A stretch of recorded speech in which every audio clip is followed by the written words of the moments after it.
In today's video, I'm going to teach you how to do a Vlookup with Airtable. We'll be recreating the idea of a Vlookup, like you might know from spreadsheets, using Airtable's linked records and lookup-style fields. This lets you pull information from one table into another automatically, without copying and pasting. Start by opening your Airtable base. In this example, I'm using a base called Untitled Base Example Table, but your base will probably have a more descriptive name. Make sure you're on the table where you want the lookup results to appear. This is your main table where you want to look up information from somewhere else. Next, click on the highlighted column header shown in the video. This is where we're going to set up a new field.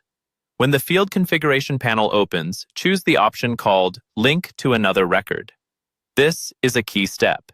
In Airtable, a Vlookup-style workflow always starts with linking records between two tables. Airtable will now ask which table you want to link to. From the list, click on the table called Table 5, or in your case, select the table that holds the source data you want to pull from, such as product details, clients, or reference values. Confirm by clicking Create Field. This adds a new linked record field to your main table, allowing each row to connect to a record in that other table. With the link in place, we can now create the equivalent of a Vlookup result.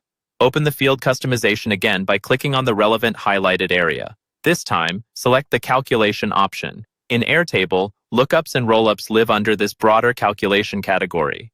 Now, click on Add One Field. What you're doing here is telling Airtable which field from the linked table you want to pull in. Use the highlighted dropdown to choose the specific field you want, such as a price, description, or status. Confirm the selection when you see it highlighted. You may see Calculation, again, as a label in the configuration panel. Click it to refine your settings if needed, then use the highlighted areas once more to pick the linked field and the exact value you want to display.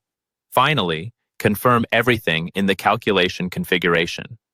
At this point, your main table will automatically display values pulled from the linked table, just like a VLOOKUP, but with the added power of Airtable's relationships.